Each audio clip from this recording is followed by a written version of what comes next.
Y además, con la gracia del Señor, proseguimos con el comentario del Catecismo de nuestra Madre la Iglesia. Pasamos al punto 82, que dice: de ahí resulta que la Iglesia, a la cual está confiada la transmisión y la interpretación de la revelación, no saca exclusivamente de la Escritura la certeza de todo lo revelado, y así se han de recibir y respetar con el mismo espíritu de devoción. Se han de recibir y de respetar con la misma devoción tanto la tradición como la Escritura. Las dos. Porque dice que la Iglesia no solo saca de la Escritura, hombre, fundamentalmente la mayoría de la Escritura sí, pero también tiene desde la tradición, saca no únicamente la clave de interpretación, ¿no?, de lo que dice la Escritura, sino también incluso determinadas luces, determinadas convicciones. Por ejemplo, cuando la Iglesia define que María es inmaculada, que fue concebida sin mancha de pecado original, pues uno dice, a ver, ¿en qué parte de la Biblia dice eso?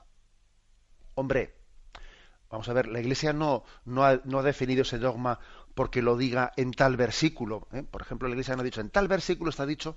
Es verdad que, por ejemplo, cuando dice, Dios te salve María, llena eres de gracia, que jaritomene, que dice, es el verbo o la expresión griega, que jaritomene, de ella se desprende, si está llena de gracia, entonces no pudo tener lugar en ella el pecado, etcétera. Y la Iglesia deduce desde su tradición que María, desde los primeros siglos, fue invocada como totalmente, tota pulcra es, ¿no? Es la criatura elegida por Dios en virtud de que iba a ser madre de Dios, fue inmaculada, fue preservada de todo pecado. Bueno, pero fijaros bien que aquí la Iglesia ha echado mano no solo de la Escritura, sino de su tradición para definir que María es inmaculada. O lo mismo, por ejemplo, cuando define que María está asunta a los cielos en cuerpo y alma. ¿En qué pasaje del Evangelio dice que María subió a los cielos? No, en el Evangelio eso no se cuenta.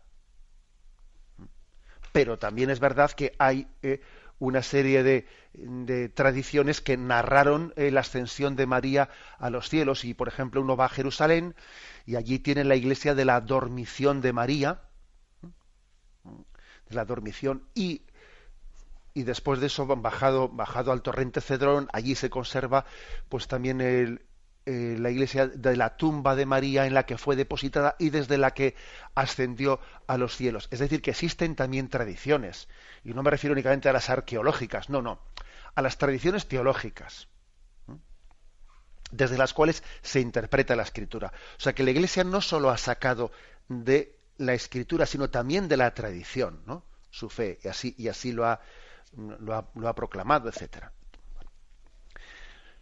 Nos remontamos al punto 80 anterior que habíamos dejado sin comentar, y dice: la tradición y la Sagrada Escritura están íntimamente unidas y compenetradas, porque surgiendo ambas de la misma fuente, se funden en cierto modo y tienden a un mismo fin.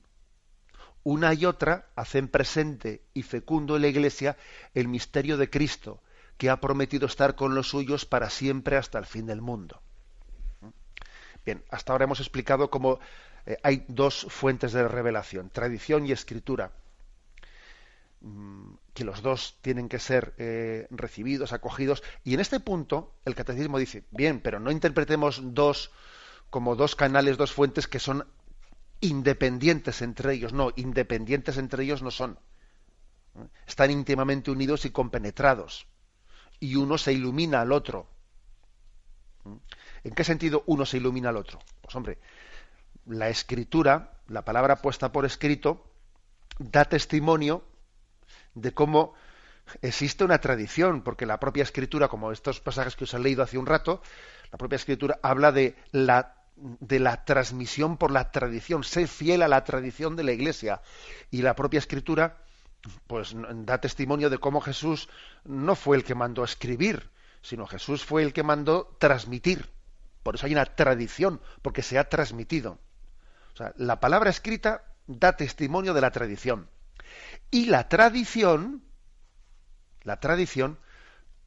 es la que garantiza que este Evangelio, que esta carta de Pablo, que esta carta apostólica, que esta tal, son palabra de Dios y me reconozco en ella, sí, me reconozco en esa tradición.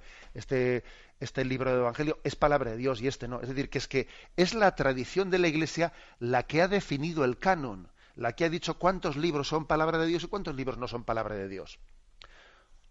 Como veis, por lo tanto, no se trata de dos caminos, dos fuentes desconexas, no, íntimamente unidas y compenetradas. La una ilumina a la otra y la otra hace lo propio. Las dos vienen de la misma fuente, que es Dios Padre revelado en Cristo, y se funden y tienden a un mismo fin, que el fin es obvio cuál es. El fin es el amor que se comunica, Dios que nos habla, que entra en conversación con su esposa, la Iglesia. Es impresionante, ¿no? Pues ver cómo Cristo está en conversación con nosotros, ¿no? Lo hace por la tradición, lo hace por la Escritura. Dice aquí, una y otra hacen presente y fecundo en la Iglesia el misterio que Cristo. Es que está así, fijaros, la predicación de la Iglesia es fecunda cuando nos basamos en la tradición y en la Escritura. Como vayamos con teorías propias, como vayamos queriendo transmitir las propias ideologías, puede parecer más guay, con perdón de la palabra, ¿no? En un primer momento, que alguien pues coja y se ponga allí a explicar no sé qué cosas, que se las saca él de sus ideologías, o casi siempre seguro que afirmará lo políticamente correcto. Pero mira, eso no es fecundo. Eso no es fecundo. Lo que es fecundo no es lo que es palabra propia. Nosotros no nos predicamos a nosotros mismos, sino que estamos para predicar la palabra de Dios, para transmitirla. Y aunque en un momento puede parecer, equivocadamente, no puede parecer que va a ser más fecundo, va a ser mejor acogida, pues si yo no sé, si predico lo que la gente quiere oír, y predico lo políticamente correcto y lo que recibe aplausos en el momento presente, parece que vas a tener más éxito, pero eso no es fecundo, porque nadie necesita de la Iglesia para oír lo que se oye en todos los lados. Pues mira, pues para eso, entiendes, no me hace falta ser cristiano. Pongo la televisión y ya, y con eso tengo suficiente. Por eso aquí dice el catecismo, ¿no? Lo que es fecundo es la predicación de la Iglesia cuando está basada en la tradición y en la palabra de Cristo, de Dios. Bueno, me despido con la bendición de Dios Todopoderoso, Padre, Hijo y Espíritu Santo. Alabado sea Jesucristo.